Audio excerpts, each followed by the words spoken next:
Bonjour à tous, je suis Lucien, étudiant en BUT GE2I à l'UT d'Annecy et spécialisé en électronique et systèmes embarqués. Je suis en parallèle un cursus aménagé musique-études avec le Conservatoire à rayonnement régional d'Annecy, dans lequel je pratique le piano classique et jazz. C'est un cursus qui me correspond particulièrement bien car il me permet de mettre en harmonie mes passions, la musique et l'électronique.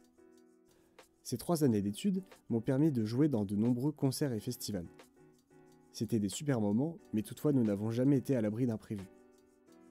Le projet que je vais vous présenter dans cette vidéo est un outil qui cherche à accompagner les musiciens et leurs équipes sur scène afin de mieux réagir face à ces derniers.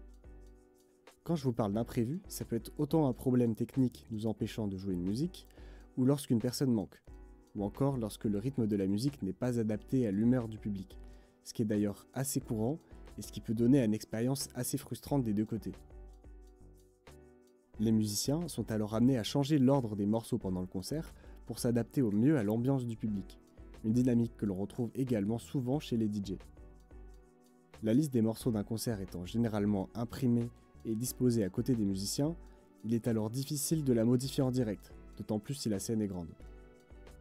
Sans plus attendre, je vous présente donc le pager, un prompteur portatif de scène et assistant des artistes.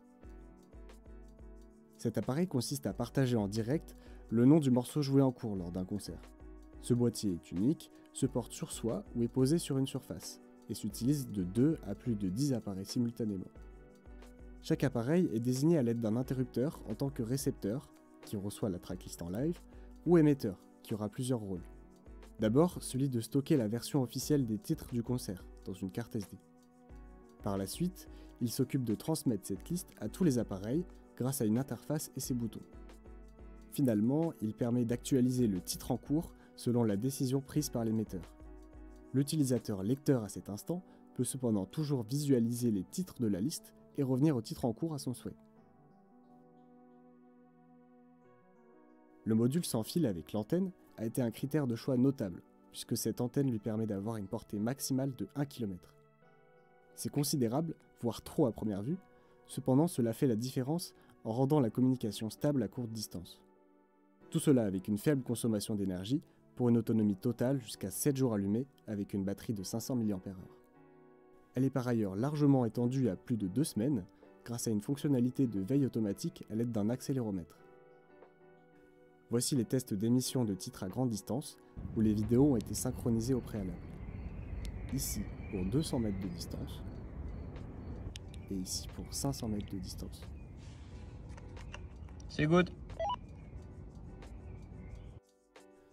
Nous avons également fait le choix esthétique d'un écran OLED jaune, permettant un affichage très précis et visible de jour malgré sa petite taille.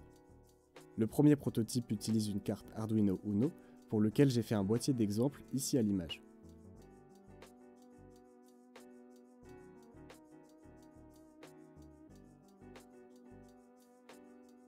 C'est une solution pratique pour le développement, car rapide à programmer,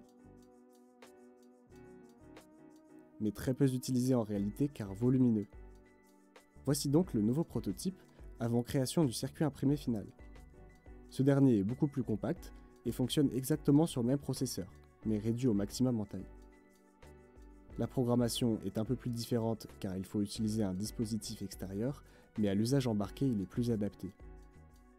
Grâce à ce concours, j'espère développer davantage le projet afin de l'utiliser personnellement avec mes groupes et tester et améliorer les fonctionnalités pour éventuellement le proposer au-delà de mon entourage.